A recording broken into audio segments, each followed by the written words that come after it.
I bought this chair 3 years ago. It's leather. Expensive.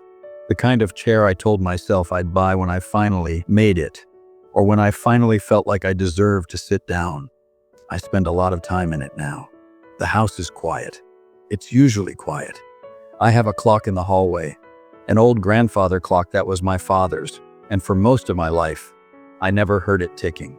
I was too busy running, too busy fixing, too busy feeling. Now, at 77, the ticking is the loudest thing in the world.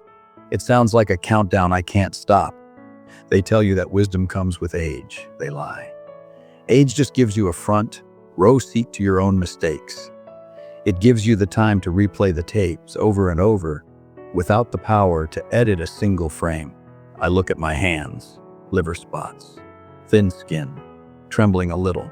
These hands spent 59 years holding things together that wanted to fall apart. 59 years reaching out to people who kept their arms crossed. I call myself an emotional fool now. Back then, I called myself an empath. I called myself a good man. I called myself the glue that held the family, the office, and the marriage together. I was wrong. I wasn't the glue. I was the fuel. I was burning myself alive to keep everyone else warm, and I spent decades wondering why I was always nothing but ash. I want to tell you about the life of a man who feels too much. It sounds romantic in books. The sensitive soul, the one who understands. But in practice, in the grit of the real world, it is a slow, agonizing form of suicide. I started early. I think I was about 18 when I decided that my role in this world was to absorb impact. I was the peacemaker in a house full of war. If my father was angry, I adjusted my behavior to soothe him. If my mother was sad, I became her counselor before I was even a man. I learned a dangerous lesson then, one that took me nearly 60 years to unlearn. I believed that my value as a human being was directly tied to how much I could endure for others. I carried that into my 20s. I remember a girl, let's call her Sarah. She was a storm. Beautiful, chaotic, broken.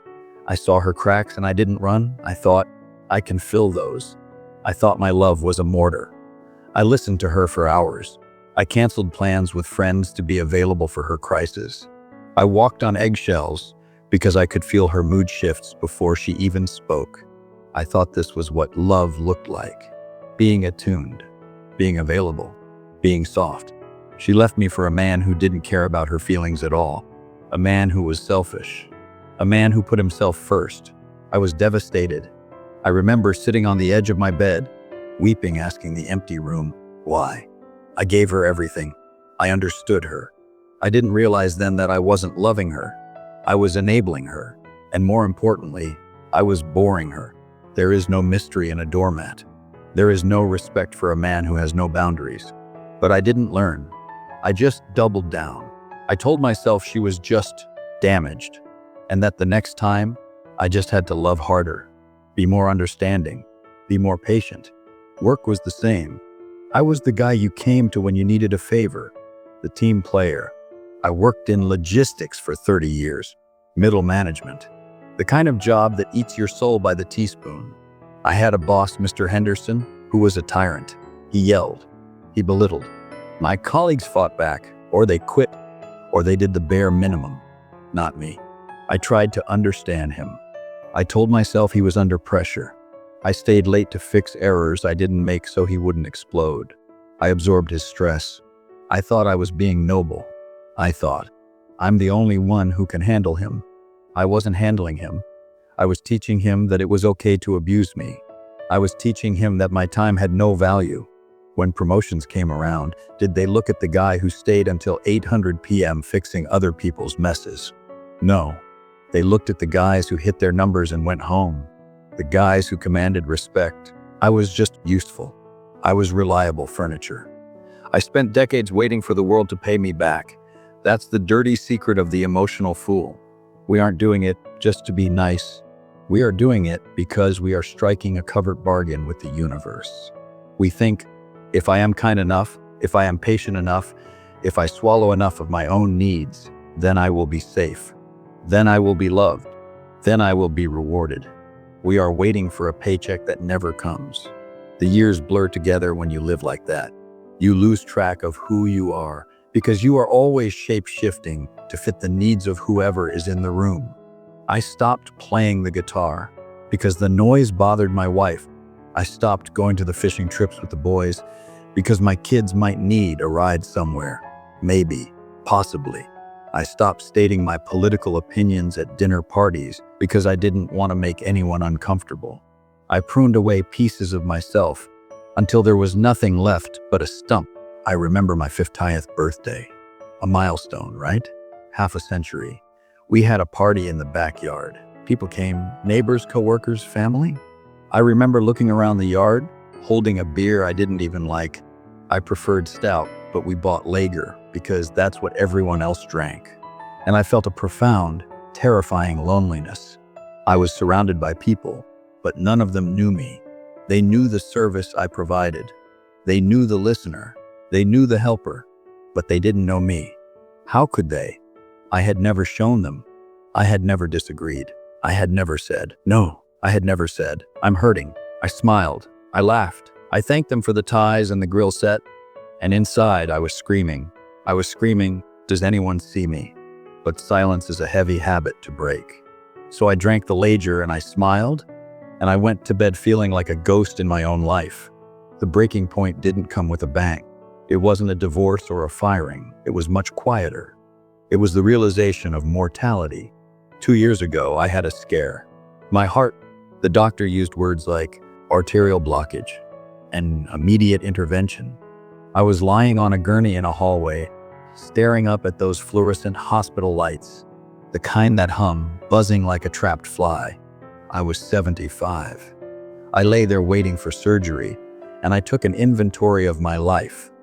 I thought about the arguments I lost on purpose to keep the peace. I thought about the vacations I didn't take because the money was needed for someone else's crisis. I thought about the words I swallowed, the anger I metabolized into high blood pressure, and I realized something that made my blood run colder than the operating room. I realized that nobody remembers the times you kept the peace. Nobody remembers the nights you stayed up worrying about their problems. Nobody builds a statue for the man who never made a fuss. I realized I had spent 59 years, my entire adult life, managing other people's emotions while completely neglecting my own. I had treated myself like a tenant in my own body, afraid to make noise, afraid to disturb the neighbors. And for what? My wife, God rest her soul, she loved me, I think. But she didn't respect me. She walked all over me because I laid down. My children, they're good kids, but they're selfish. They take and take because I taught them that Dad is a limitless resource. I taught them that my needs were secondary. Why should they treat me with consideration when I never treated myself with it? I survived the surgery. Obviously, I'm here. But the man who went into that operating room didn't come out. The emotional fool died on that table. When I came home, things changed. It wasn't a loud revolution. I didn't start screaming at people. I just stopped. I stopped offering to fix things that weren't my responsibility. I stopped apologizing for taking up space. I stopped anticipating everyone's needs before they even asked. My daughter called me a few months ago. She was complaining about her husband, the same complaint she's had for 10 years. Usually, I would spend an hour on the phone, soothing her, offering advice she wouldn't take, feeling her stress in my own chest. This time, I listened for 5 minutes. Then I said, "That sounds hard, honey. I hope you figure it out. I have to go now. My tea is getting cold." There was a silence on the other end, a shocked silence. "Dad, are you okay?" "I'm fine," I said. "I'm just drinking my tea." And I hung up. I sat there, drinking that Earl Grey, and I felt a lightness I hadn't felt since I was a boy. I wasn't carrying her burden, it was hers. I loved her, but I refused to be her emotional dumpster anymore. It sounds harsh, doesn't it? That's what the old me would have said. It's selfish. But let me tell you what I see now, from the vantage point of 77 years. Being an emotional fool isn't a virtue. It's a lack of courage. It takes courage to be disliked. It takes courage to say, this is who I am, and if that doesn't work for you, that's okay. It takes courage to let people sit in their own messes so they can learn how to clean them up. I rob people of their growth. By always fixing, always soothing, always cushioning the blow, I made the people around me weak. And I made myself invisible. I look at the young people now. I see it in their eyes. The need to please. The anxiety of what if they get mad. The terror of conflict. I see them typing out text messages and deleting them 10 times, trying to find the perfect phrasing that won't upset anyone. And I want to grab them by the shoulders. I want to shake them gently. I want to say, you are running out of time. You think you have forever to finally be yourself. You think there will be a magical day when everyone is happy and satisfied, and then you can finally take your turn. Then you can finally speak your truth. Then you can finally rest. That day never comes. The world is a hungry thing. If you feed it your whole self, it will eat until there is nothing left, and then it will look around for the next course. Don't misunderstand me. I am not saying you should be cold. I am not saying you should be cruel. There is enough cruelty in this world, but there is a difference between being kind and being a martyr. There is a difference between empathy and self-betrayal. Empathy is meeting someone in the water to help them swim. Being an emotional fool is drowning yourself so they can use your body as a raft. I wasted 59 years drowning. I regret the art I didn't make because I was too busy managing the household mood. I regret the sleep I lost worrying about people who were sleeping soundly. I regret the honest conversations I didn't have because I was afraid of the uncomfortable silence. The uncomfortable silence is not your enemy. The uncomfortable silence is where the truth lives. I sit in the silence now. It's 4:00 p.m. The sun is coming through the window, hitting the dust motes dancing in the air. It's beautiful. It was always beautiful. I just never looked up long enough to see it. I am alone more often now. Some people fell away when I stopped carrying them. That was painful at first, to realize they only loved the utility of me, not the reality of me. But the ones who stayed, the ones who call me now, they call because they want to hear my voice, not just the echo of their own. My circle is small, but it is real. If you are listening to this and you feel that tightness in your chest, that exhaustion of always being the bigger person, the softer landing, the shock absorber, listen to an old man who learned too late. Your emotions are not a service you provide to the public. They are your compass. They are telling you what you need. When you feel anger, it is a boundary being crossed. Don't swallow it. When you feel sadness, it is a loss that needs mourning.